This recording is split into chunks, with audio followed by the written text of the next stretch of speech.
جب ہم ہی اچھے نہیں ہیں تو پھر رحمت کی چادریں تو نہیں تان دی جائیں گی ہمارے اوپر. یہ حکمران عذاب ہے ہمارے اوپر اور یہ ہمارے گناہوں کی سزا ہے. حجاج بن یوسف بصرے کا سخت گیر حاکم اپنے ہاتھ سے 70,000 لوگوں کو قتل کیا تھا. 90,000 لوگ اس کے حکم سے کٹے تھے. حضرت حسن بصری رضی اللہ تعالیٰ عنہ فرمایا کرتے تھے اگر پچھلی امتوں کے لوگ اپنے سارے ظالموں کو لے آئیں اور ایک پلڑے میں ڈال دیں، ہم صرف حجاج بن یوسف کو دوسرے پلڑے میں ڈال دیں گے، یہ پھر بھی بھاری ہوگا. صحابی رسول کو سین حرم میں ذبح کیا شخص، بہت ظالم شخص. تو کسی نے جرت کی، جرت کرنے والے ہر دور میں ہوتے ہیں، اور کہا کہ تو نے حضرت عمر کا زمانہ دیکھا ہوا ہے، اگر تو بچہ تھا اس وقت، ان جیسا انداز حکمرانی کیوں اختیار نہیں کرتا، اتنا بڑا ظالم کیوں ہو گیا تو حجاج بن یوسف نے جو جواب دیا وہ 2 لفظوں میں تھا. اس نے کہا تبازروا اتعمر لکم، تم ابو ذر بن جاؤ میں عمر بن جاتا ہوں. جب عوام اچھی نہیں ہوگی تو پھر یہی اوپر ہوگا. جب میں کہتا ہوں الہی میرے احوال دیکھ، حکم ہوتا ہے اپنا نامہ اعمال دیکھ. اور ایک روایت میں ہے اعمالکم امالکم، تمہارے اعمال ہی تمہارے امال ہیں، جس طرح کے عمل ہوں گے اس طرح تمہارے اوپر مسلط کر دیے جائیں گے. بندہ سمجھتا ہے کہ یہ آ جائے گا تو شاید یہ اچھا ہوگا، یہ آ جائے گا تو شاید یہ اچھا ہوگا. ایسے کافی دیر پہلے ایک حکومت گئی، پھر اس کی بعد دوسری آئی، تو وہ کوئی صحافی تھے تو مجھے کہنے لگے کہ آپ کیا اس پر کہتے ہیں؟ تو میں نے کہا کہ ہم نے پھولوں کی آرزو کی تھی، آنکھوں میں موتیا اتر آیا. تو یہی ہوتا ہے، جب تک ہم خود اپنے آپ کو صحیح نہیں کرنا چاہیں گے اتنی دیر تک کچھ بھی نہیں ہوگا.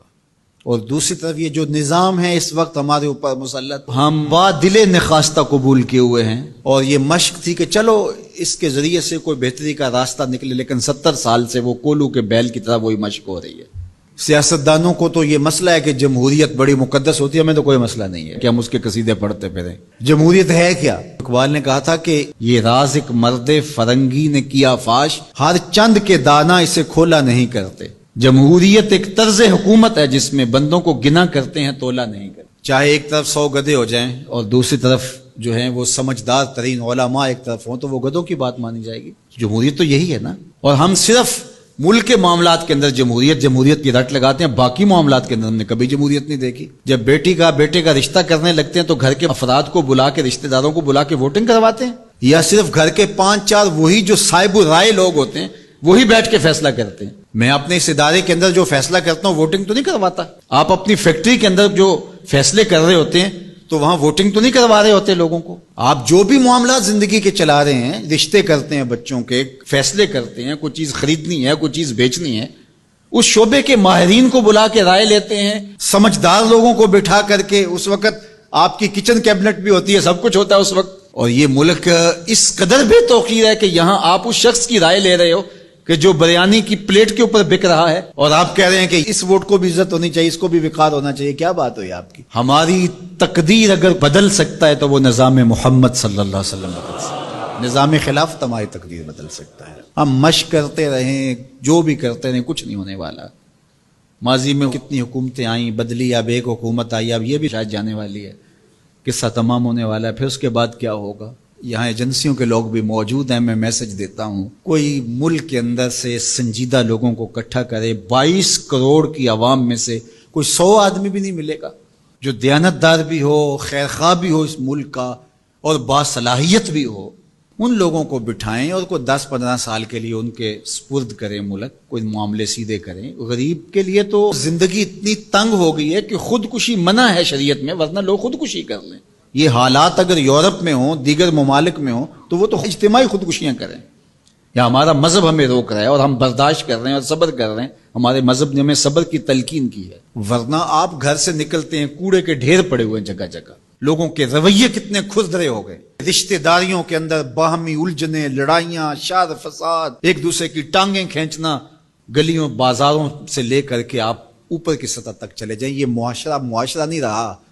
یہ بے ہنگم ہجوم ہے، یہ وحشیوں کا ایک طبیلہ بن گیا ہے. انسانیت نام کی چیزیں تقریباً رخصت ہو چکی ہیں. یہ زندگی گزاری نہیں جا رہی، زندگی گھسیٹی جا رہی ہے. ہم اپنی لاشیں گھسیٹ رہے ہیں. زندگی میں طمانینت، سکون نام کی کوئی چیز ہی نہیں ہے. ہر بندہ ہاتھ ملاتے ہوئے دوسرے سے ڈر رہا ہے کہ پتہ نہیں یہ میرے ساتھ کیا کرنے والا ہے. یہ تو وحشیوں کا معاشرہ ہوتا ہے، انسانوں کا معاشرہ تو نہیں ہوتا. لوگ غریب سے غریب تر ہو رہے ہیں، اور چند لوگوں کے پاس دولتیں اتنی ہیں کہ ان سے شمار ہی نہیں ہو رہی. اور نفس کی کمینگی بھی ختم نہیں ہو رہی. کھا گئے لوگوں کو لوٹ کے, لوگوں کا خون چوس گئے. وہ کبھی آپ نے کوا دیکھا ہے جو بچے کے ہاتھ سے بھی روٹی چھین لیتا ہے؟ یہ ہمارے جو بچے ابھی پیدا ہونے والے ہیں ان سے بھی روٹی چھین چکے ہیں, اور آگے ان کی نسلیں ہماری آنے والی نسلوں کی روٹی چھیننے کی تیاریاں کر رہی ہیں. تو ہمیں اپنے آپ کو صحیح کرنا ہوگا, اور میں مشورہ دیتا ہوں میری یہ باتیں ضرور پہنچائیں کہ خدا را رحم کیجئے. جو اپنے بند کمروں میں بیٹھے انہیں نہیں پتا کہ لوگ کس طرح سسک سسک کے زندگی گزار رہے ہیں, کیا اذیت ناک زندگی ہے لوگوں کی. تو اس لیے خدا را اس ملک پر رحم کھائیں. جن کے پاس قوت نافذہ ہے وہ ضرور اس کو استعمال کریں, اور کوئی ایسا فیصلہ کیجئے کہ جو یہ پج مردہ معاشرہ پھر سے جی اٹھے, اور وہ ایک ہی راستہ ہے, اور وہ راستہ میرے حضور کا دیا ہوا راستہ ہے.